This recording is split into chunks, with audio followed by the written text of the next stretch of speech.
Hi Pisces! This is Pisces Hub. Welcome to my channel. So for today's video, gagawa tayo ng daily reading for Pisces para sa araw na ito. Okay, so alamin natin kung ano yung mga posibleng mangyari, mga gabay mensahe ng ating tarot card for Pisces sa araw na napanood niya ito. Okay, this is a timeless reading po. So kahit anong araw, buwan, taon mo ito napanood Pisces, basta tugma sa'yo, take mo lang. Pag hindi, again, wag pong ipilit. Okay? So, reminder lang na ito ay general reading. So, pwedeng mag-resonate again, pwedeng hindi. And, welcome po ang lahat ng gender, babae, lalaki, LGBT. Ay pwede po sa feminine or masculine na energies na lalabas dito. Okay? Kahit sino, mapababae, lalaki, or LGBT, basta tugma, take lang. Okay?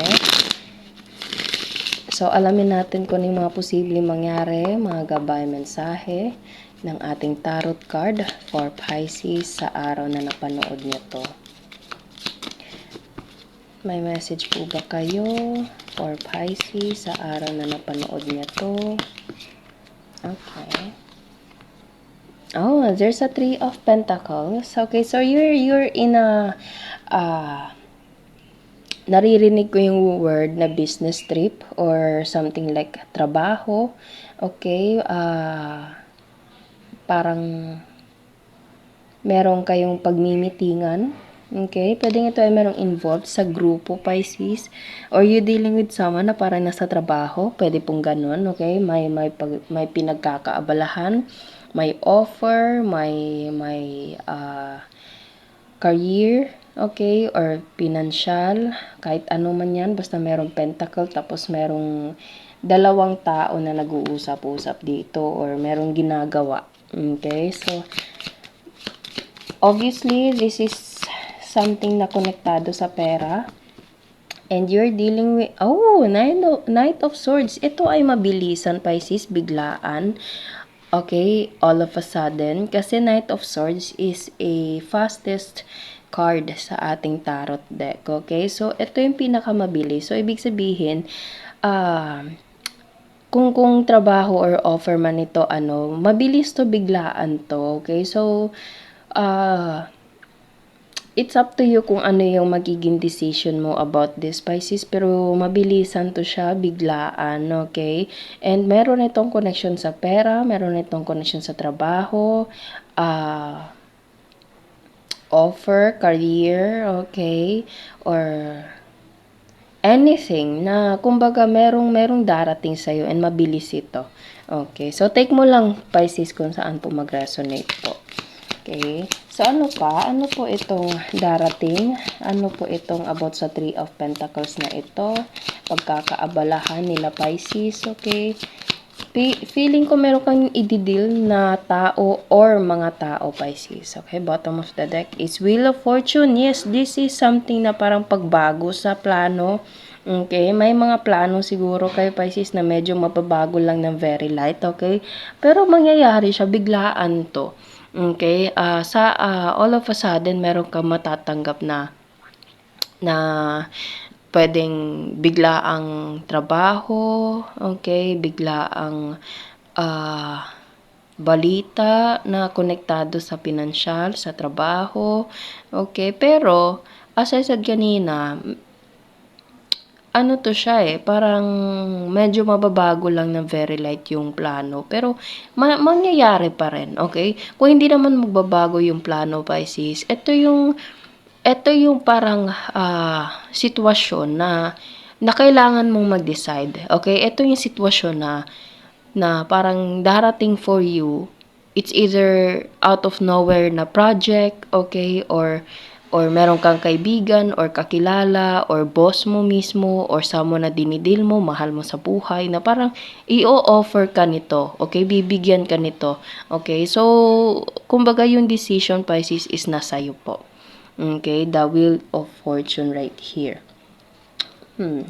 So, ano pa? Ano pa po itong mangyayari for Pisces? Itong offer, opportunity. Ano pa? Sino po ito? Sino ito yung mga taong dinidil ni Pisces? Ano pa yung mga posibleng mangyari for this opportunity na darating? Ace of Swords. Yes, you will make a decision about this, Pisces. Ace of Swords. Ito ay something na pag-iisip, pagde-decide, okay? Intellect, about mindset, about thinking. Okay, so you have to make a decision about this sudden offer or parang bigla ang opportunity, Pisces. Okay, so naway makapag-decide ka ng maayos, okay, and pag-isipan ng mabuti.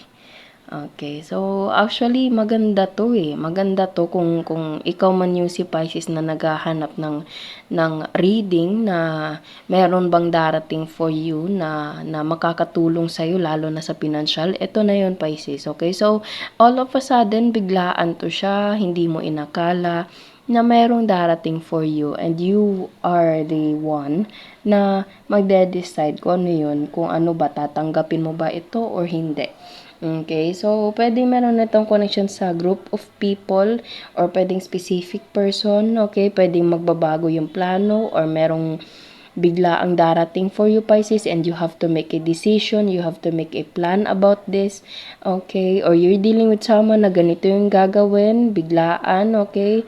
Medyo mababago lang yung plano niya, pero it's either kayong dalawa yung magde-decide or bibigyan kanya ng update about dito. Okay? So, kahit ano man, basta merong movement, merong decision making, merong biglaan, merong pera, merong opportunity, basta mga ganung bagay po. Okay? Bottom of the deck is Queen of Wands. You attract this, Pisces, okay? You attract this. You are the one that, kumbaga, you are the chosen one, Pisces, with this Queen of Wands. This is the feminine energy na naa-attract niya lahat, okay? Para siyang para siyang namamanifest niya lahat, Pisces, namamanifest, nakukuha niya lahat. It's either hiniling mo to, minamanifest mo to, or you just attract this kind of opportunity, Pisces, ano. So etong kung ano man itong darating na offer for you, you are the chosen one for this, Pisces. Kaya medyo biglaan lang, okay? So you are the one or you are one of those people na magde-decide about this. Okay, so maganda siya kung ang hanap mo, Pisces, is about reading na may opportunity. Ito yon. Okay, so I hope makapag-decide ka ng maayos and maging maganda yung outcome nito, Pisces. Okay, so kuha tayo ng mga initials. There's a flower. Oh, pwede meron na itong connection sa sunflower, Pisces, kasi meron tayo ditong sunflower kay Queen of Wands. Okay, sa ano pa? And meron din tayo ditong parang flower, Pisces, ano, ayan, no. So, meron na itong connection sa parang bulaklak. Ano pa? Ano pa po? May initials, random words. Ayun, there's a letter C, 5, G. Okay.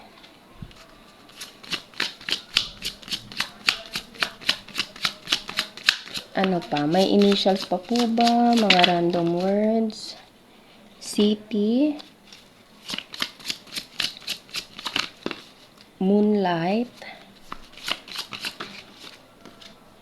Family. Pwede nga tayo merong connection sa family, Pisces. Isa pa. Kung meron pa po ba? Ayun. There's a K. Ayun. G, K, and letter C, and then there's a 5, Moonlight, Flower, City, and Family.